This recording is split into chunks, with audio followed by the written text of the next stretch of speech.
Now, I may not understand all the reasoning behind God's choice to use this little nation of Israel, but Israel, as you often say, Jimmy, is special to God by covenant. That's right.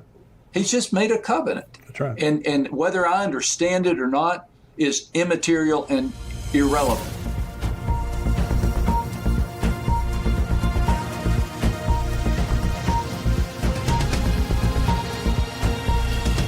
Welcome to the Tipping Point Show. I'm Jimmy Evans. I'm so glad that you're joining me today.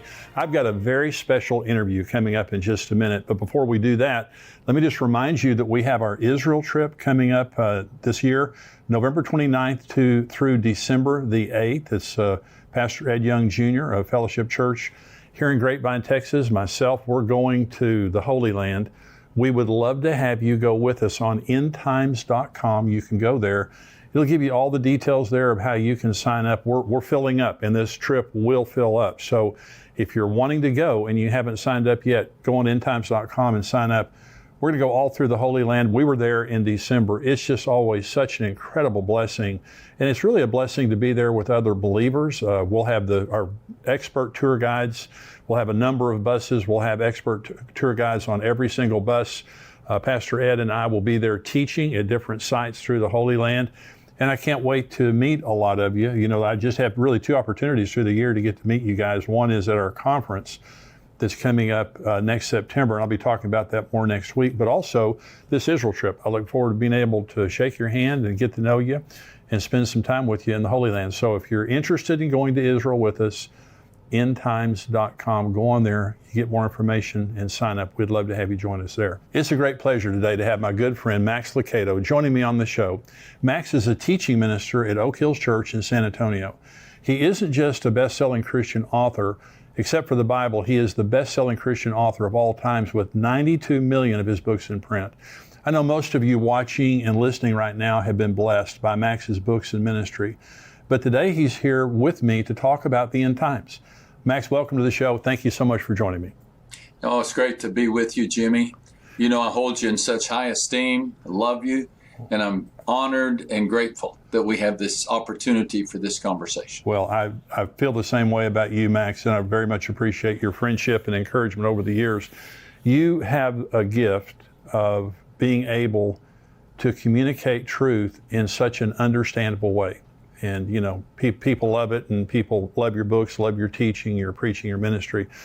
But you've had a journey that we've talked about concerning the end times. You had a certain view that we call amillennialism, and we talk about it here on endtimes.com. But you've made a progression. Is that right? You've changed your view.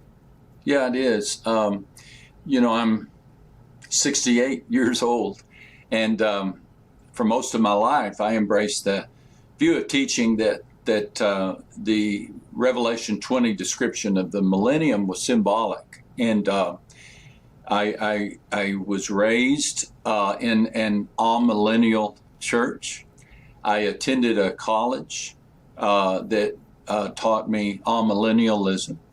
I have never had a premillennial professor, premillennial pastor, or even been a part of a premillennial class, but little by little over the years, I moved from one point of view to the other and embraced more of a literal view of the millennium. It's really important, though, that I say that I am so grateful to God for my amillennial professors, my amillennial pastors.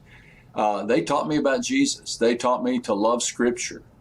They inspired me to dig deep into the Word, and also challenged me that when I encountered a teaching that was contrary to what I had been taught, that let not many of you be teachers, for you will be held in higher account. And so be careful. And if you feel the Lord leading you in a direction, then you pursue that. And that's what has happened on 2 or 3 different topics in my life, one of which is end times. And so I'm really grateful to have this chance to explain that journey, talk about that journey with you and your audience. Well, this is the first opportunity I've ever had to really talk to someone who made that progression. Mm-hmm. It seems like in so many cases, people get kind of, stuck in their position and they're not willing to change like you did, which, you know, I have such a great respect for you just in your ministry in general, but being able to say, hey, I can't really support this position that I was raised with. You know, biblically, I honor my past and my tradition, the people who, you know, were there, but I'm gonna make this progression over here. Let's talk about just kind of defining terms here for just a minute. Define amillennialism, what you mean when you say that. Amillennialists look at the description of the 1,000-year reign of Christ as portrayed in Revelation chapter 20 as a time in which we're living now. Right. That Christ is reigning now. That we are experiencing the millennium currently, that we're in that golden age right now. And I'm sure there are a variety of reasons for that. What I was taught is to be very careful about any literal interpretation of end times teaching. And consequently, when Jesus speaks about the tribulation in the Olivet Discourse, or the Apostle John talks about the millennium in Revelation 20, those are symbols. Those are metaphors.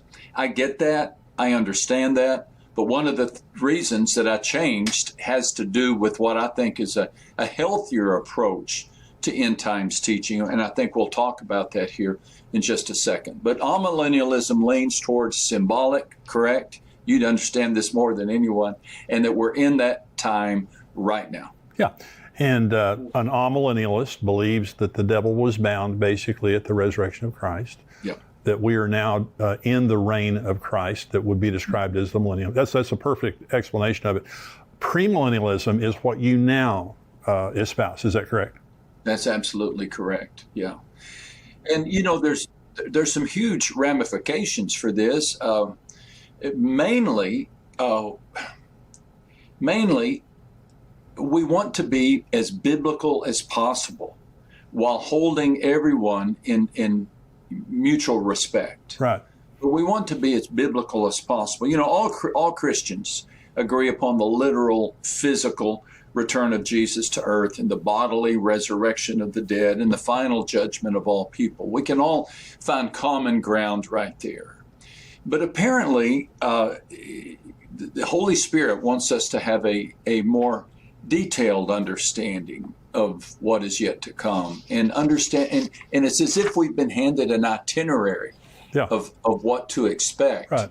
And that empowers the saint. You know, it helps us understand the problems of the present because we know what's going to happen in the future. That's exactly right. So we're going to talk about the progression that you've made. You have a teaching, you have an explanation of how you defend, because you can scripturally defend your position now, premillennialism. In other words, you didn't just make this jump, you know, in a hurry or without reason. And I just want to say to all of our viewers, everyone watching this right now or listening, this is excellent. This is the best explanation I've ever heard of premillennialism and how you can defend this, because there are people, and you know, because I love what you're saying about unity, Max, and about honor, because we just don't divide over eschatology. We just don't divide fellowship because this person over here is amillennial and I'm premillennial. And I know how that's how you feel, and that's what you've been saying. Absolutely. And so, but there are words that go back and forth. For example, I know from the amillennial camp, there is the teaching that John Nelson Darby, the rapture and the dispensational theology really didn't begin until the 18th century. And a lot of amillennials, they'll use that argument that it's a very recent teaching, but you're going to explain here. So let's go through. You have an acrostic, and I want you to go point by point, and we'll talk about it when you finish each point. But again, to all of our viewers here, this is an excellent explanation of how you can defend premillennialism. Go ahead, Max. Well, I got the idea of an acrostic from our mutual friend, Mark Hitchcock. Yeah, sure. In his book, The End, which is such an astoundingly wonderful book. Yes. He has a chapter in which he describes his defense of being a premillennialist and he has an acrostic, pre-mill, Premil. And I thought, now that's so clever. As I began to sense a shift in my own heart, I wanted to be able to explain this because, again, many of my friends are amillennial. I'm going to have to tell former pastors and professors, friends, why I've made this change, and I'm happy to do so. Yeah. I'm happy to do so, but I sometimes have trouble remembering things. I've watched you teach, Jimmy, and you just seem to have instant recall. I have to use every tool in the book. And so I created this acrostic, and the acrostic is CHRIST. And these are the reasons that I believe that it's more biblical to embrace a literal reign of Christ on earth. And again, this is essential because if there's going to be a reign of Christ on earth, that's going to impact my view of the rapture. That's right. It's going to impact my view of the tribulation. It's going to impact my view of how many judgments there are. Is there a Bema Seat judgment and Great White Throne judgment, or is there just one judgment? Sure. And so these are important conversations. I was explaining it the other day like this, and I think it helped. Imagine that you inherit a garden, and that garden has a beautiful fountain in it. And you have to decide if you think that fountain was supposed to be there or if you can remove it. Well, the millennium is kind of like that. You have to decide if the teaching on the millennium is supposed to be there or if you have the liberty to remove it. And how you respond will dictate the way you treat the rest of the garden. Does that make sense? That makes total sense. And, and again, when you start teaching on this acrostic here in just a minute, it's going to make perfect sense. But when you remove the millennium from your end times theology, you've got some major scriptural problems. You do. And this is what you're going to talk about. So go ahead. Yeah. Okay. So CHRIST. Thank you again for letting me talk about this. C reminds me of the phrase covenants yet unfulfilled. I believe that covenants govern end times. The covenant, God has made promises, specific promises, and that the place for me as I began studying end times is not so much in the prophecies, but in the covenants. That God has made some promises, and He is a covenant-keeping God, and He has to fulfill these. And so the only way that these covenants can be fulfilled is in a literal reign of Christ. Let me just give you 2 or 3 examples. Now, we could talk the whole time about just this covenant, but the earliest covenant is Genesis 1:28. Be fruitful and multiply, fill the earth and subdue it.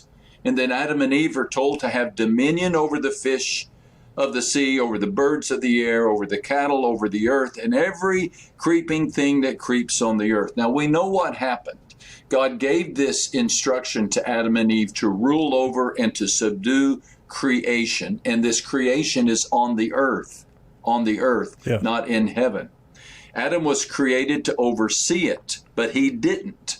With temptation came the rebellion and the fall and the curse. Consequently, humanity has fallen away from its intended position to oversee the earth. I don't know anybody who's commanding beluga whales these days.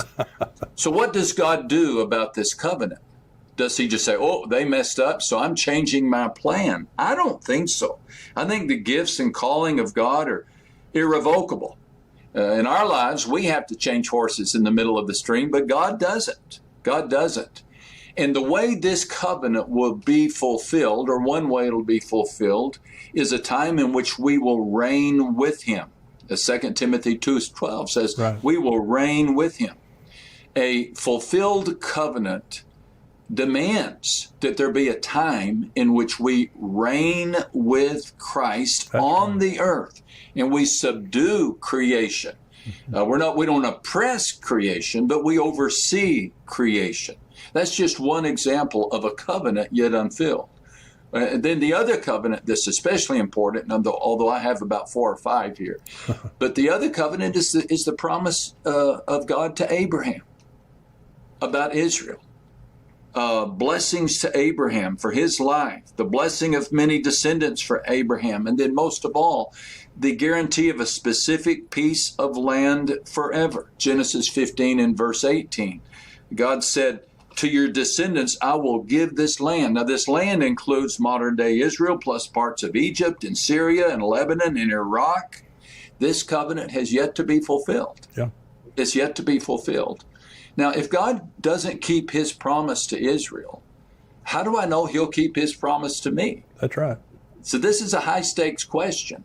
Now, I may not understand all the reasoning behind God's choice to use this little nation of Israel, but Israel, as you often say, Jimmy, is special to God by covenant. That's right.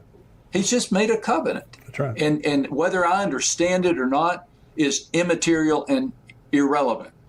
But God has made this covenant. He's a covenant-keeping God. So a millennium allows for this covenant to be fulfilled. A millennium, a 1,000-year reign in which Christ reigns on the earth, in which he gifts Israel with this promised property, allows for that. The amillennial position says, well, that's all symbolic. God didn't really make that promise, or he did make it and the people didn't fulfill it, and so God had to change his mind.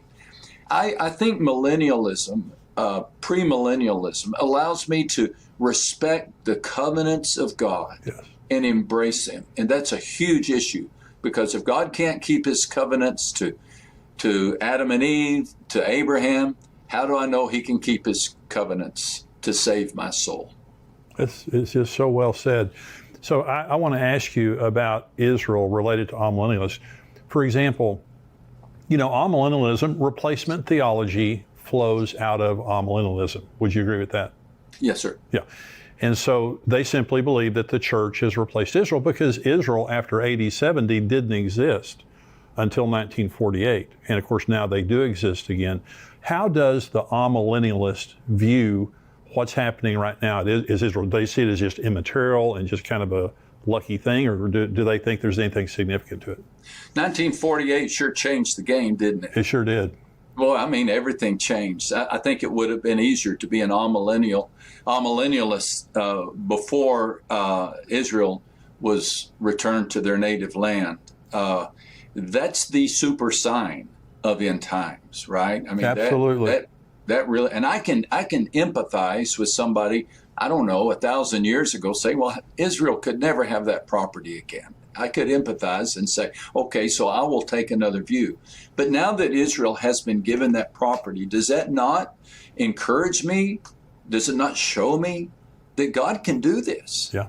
God can do this. He can work miracles. And the fact that that happened should encourage me to see that God can do even more. But yeah, and as a minister, Jimmy, for many years, had you asked me, I would have said, well, really, we are Israel. Yeah. We are Israel, we the church. And so what happens to ethnic Israel or the nation of Israel is secondary. And that's the position I took, and the position still taken by many amillennialists today. Do you think that amillennialism necessarily breeds anti-Semitism? Because I know you've never been anti-Semitic, but there are, I heard a very well-known leader a Christian leader say one time that Israel is an armpit of a nation in the Middle East that means nothing. And I challenged him on that statement. And that's an extreme position, but now I'm telling you, this is a very popular guy. And I challenged him on his position, and I honestly think he's changed since then. But do you see in the churches that you were raised in, the Bible college you went to, the seminary, did you experience anti-Semitism there? Not a bit. Yeah, not good. a bit. Good. Not a bit.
I guess I could envision a logical consequence of amillennialism leading to that, but I didn't experience just the contrary. Highest respect, highest appreciation for the Jews and for what God did through them to send our Savior, to give us the Scripture, to start the church. So I didn't sniff out any Good. Anti-Semitism in my teaching. Good. Okay, number 2, the H. Okay, I like this one. I mean, I like them all. I like them all, but this was really a significant game changer, and that's the history of the early church. So we're working down this acrostic: covenants, history, and then we'll look at RIST. But the history of the early church, I was really surprised to learn that for the first 300 years of church history, the leaders were premillennial. Yes. Most significant among them was Papias, the bishop of Hierapolis, a disciple of none other than the Apostle John. Wow. Man, I nearly fell out of my chair when I read this. Because here's a student of the Apostle John who taught and promoted premillennialism. If the student of the inspired apostle who wrote the book of Revelation taught students or taught people to embrace the literal 1,000-year reign of Christ on earth, that pretty well seals the deal for me.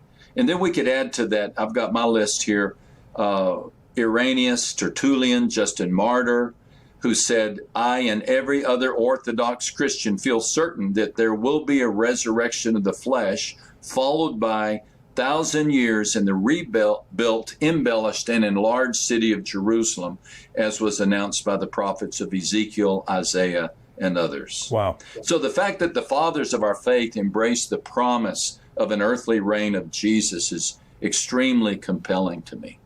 Extremely compelling. And again, because I've been premillennial for a long time, there is this constant statement that is made that dispensational theology really was invented, and I do agree that John Nelson Darby and Schofield and others, they defined it. They Right. helped us understand it, but they didn't invent it. Because as you're saying, the early church father, for the first 300 years, all the early church fathers were premillennial. They believed in a literal millennium, and the rather than premillennialism being new, amillennialism, and I know it started about the 4th century, but still, it's the newer teaching, not premillennialism. Jimmy, can I ask you a question? Sure. Do you have a sense for what caused amillennialism to begin, what the seeds of the teaching were? If for the first 300 years the church believed in the 1,000-year reign, was there a key teacher or a moment, or do you have a sense for that question? Yes, it was Platonic.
It was one of the reasons. Plato taught that everything material was evil and everything spiritual was good.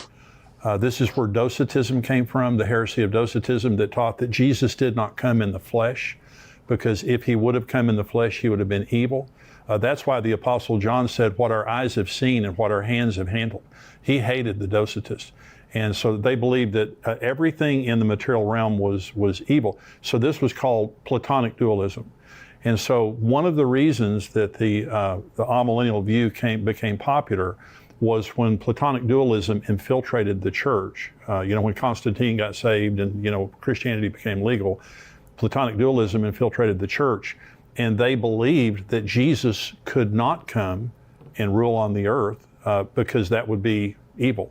That would be, so the church can be here, because we're fallen, even though we're saved, but Jesus can't do that. That's one of the reasons. I'm sure there were others, but that was one of them. Thank you for watching today. To see the rest of Max's interview, go to endtimes.com. You can become a partner for $7 a month or $77 a year. Thank you for joining us today. See you next time.